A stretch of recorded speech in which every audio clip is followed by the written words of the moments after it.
Organic chemistry is the captivating study of carbon-containing compounds, the very building blocks of life. From the fuels that power our world to the medicines that heal us, organic molecules are everywhere.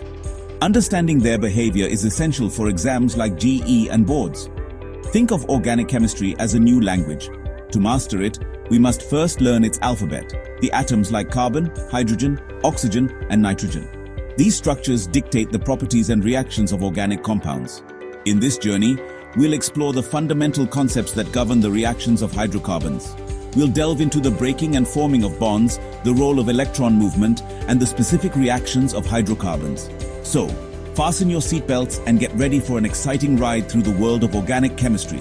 It's time to master the language of molecules and ace those exams. Imagine a bond between two atoms like a rope holding two friends together. When this rope snaps, it can break in two ways. In homolytic cleavage, each friend gets an equal share of the rope, one end each. This is represented by single-headed arrows or fishhooks, showing the movement of single electrons. Each fragment ends up with an unpaired electron, making it highly reactive and termed a free radical. Now, imagine the rope breaking unevenly in heterolytic cleavage. One friend ends up with the entire rope while the other is left empty-handed. Here, two electrons from the bond go to one atom, represented by a double-headed arrow. This creates ions, one with a positive charge, known as a carbocation if it's a carbon atom, and the other with a negative charge, or a carbanion if it's a carbon atom. Understanding these bond cleavages is crucial because they dictate the pathways and products of many organic reactions. Homolytic cleavage is often involved in reactions with free radicals, while heterolytic cleavage is common in reactions involving ionic species. In the bustling world of chemical reactions, molecules are constantly interacting, exchanging electrons to form new bonds. Two key players in this intricate dance are electrophiles and nucleophiles. Electrophiles are the electron-loving species. They are electron-deficient, often carrying a positive charge or a partial positive charge, and are always on the lookout for electron-rich atoms or molecules to satisfy their electron craving. Think of them as the takers in the world of electrons. Nucleophiles, on the other hand, are the nucleus-loving species. They are electron-rich, often carrying a negative charge or a lone pair of electrons, and are eager to share their electron wealth with electron-deficient species. They are the givers in this molecular exchange. The interplay between electrophiles and nucleophiles forms the basis of numerous organic reactions. Recognizing these species and understanding their behavior is paramount to predicting reaction pathways and product formation. Alkanes, with their single bonds between carbon atoms, are the simplest hydrocarbons. They are relatively unreactive compared to their unsaturated counterparts, alkenes and alkynes. However, they do partake in a few important reactions. Free radical halogenation is one such reaction where an alkane reacts with a halogen, like chlorine or bromine, in the presence of light or heat. This reaction proceeds through a chain mechanism involving initiation, propagation, and termination steps. The end product is a haloalkane, with one or more hydrogen atoms replaced by halogen atoms. Another significant reaction of alkanes is combustion. This is a highly exothermic reaction, where alkanes react with oxygen, producing carbon dioxide, water, and a significant amount of heat. This is the fundamental reaction that powers our cars and heats our homes. While alkanes may not be as reactive as other hydrocarbons, their reactions are still crucial, especially in industrial processes and everyday life. The versatile double bond. Reactions of alkenes. Part 1. Alkenes with their carbon-carbon double bond are much more reactive than alkanes. This double bond, consisting of a sigma bond and a weaker pi bond, is a site of high electron density, making alkenes susceptible to attack by electrophiles. One of the most common reactions of alkenes is hydrogenation. In this reaction, hydrogen gas, H2, is added across the double bond in the presence of a metal catalyst like platinum or palladium. The pi bond breaks, and two new carbon-hydrogen sigma bonds are formed, resulting in an alkane. Another important reaction is halogenation, where a halogen molecule like chlorine or bromine adds across the double bond. The pi bond breaks, and two new carbon-halogen sigma bonds are formed, resulting in a dihaloalkane. This reaction proceeds through a cyclic intermediate.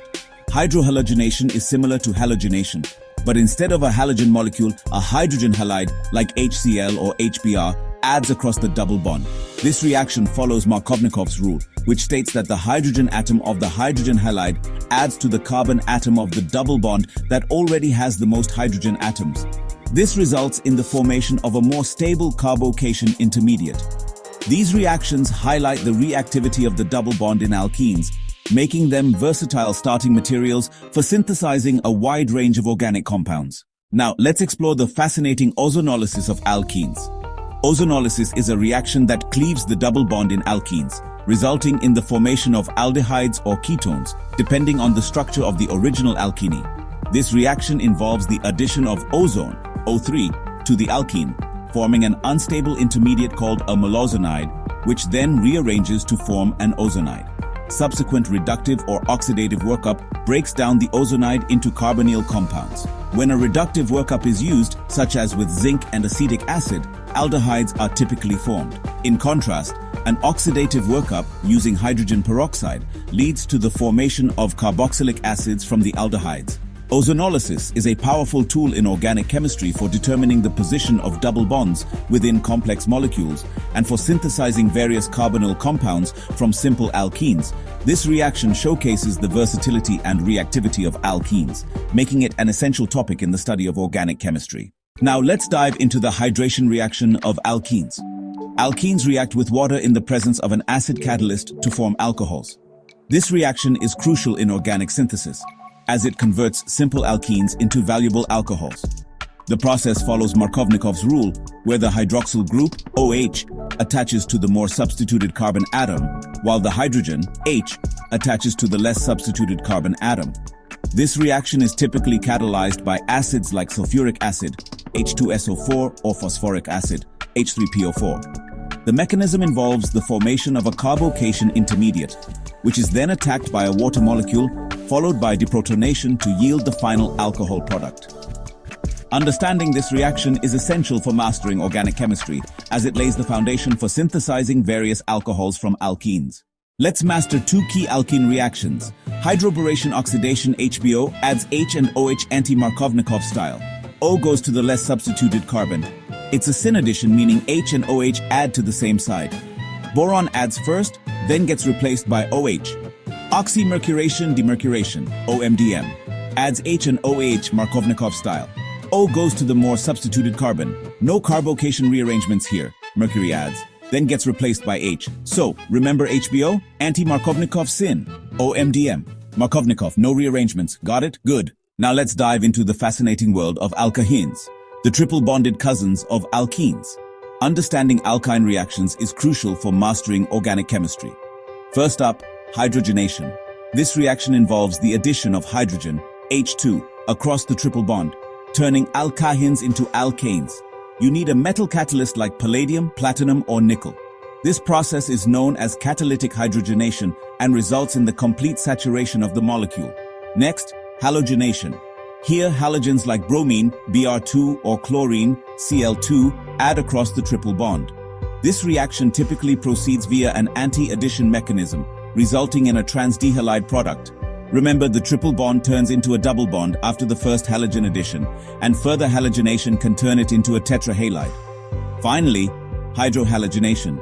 In this reaction, hydrogen halides, HX, such as HCl or HBr, add across the triple bond. The addition follows Markovnikov's rule, meaning the hydrogen atom attaches to the carbon with more hydrogen atoms, and the halide attaches to the carbon with fewer hydrogen atoms. This process turns the alkyne into a vinyl halide, and with excess hydrogen halide, it can further proceed to form a geminal dihalide. Understanding these reactions helps you grasp the behavior of triple bonds in organic chemistry. So, we have hydrogenation, adding H2, halogenation, adding X2, and hydrohalogenation, adding HX. Keep these key reactions in mind as we move forward. Benzene's main game is electrophilic aromatic substitution. An electrophile, E+, attacks the ring, replacing one of the hydrogens. This preserves the aromatic system. Key examples: halogenation, using Br2 or Cl2 with a catalyst like Feber3 or FeCl3. Nitration, with HNO3 and H2SO4. Sulfonation, with H2SO4. Friedel-Crafts alkylation, with alkyl halides and AlCl3, and Friedel-Crafts acylation, with acyl chlorides and AlCl3. The mechanism involves a sigma complex intermediate stabilized by resonance. This is why benzene prefers substitution over addition reactions. Remember, benzene undergoes electrophilic aromatic substitution. It's all about keeping that aromatic ring intact. Mastering organic reactions for G and boards. Navigating the world of organic reactions can be daunting, especially with the pressure of exams like G and boards. Here's a roadmap to help you prioritize your studies. Board exams. Focus on fundamental concepts like IUPAC nomenclature, isomerism, and basic reaction types like combustion, addition, and substitution. Pay special attention to reactions with specific names like Wurtz reaction, Markovnikov's rule, and ozonolysis. Practice writing reaction mechanisms and predicting major products. G mains. In addition to the board exam syllabus, delve deeper into reaction mechanisms, stereochemistry, and electronic effects. Master concepts like SN1, SN2, E1, E2 reactions, and their mechanisms.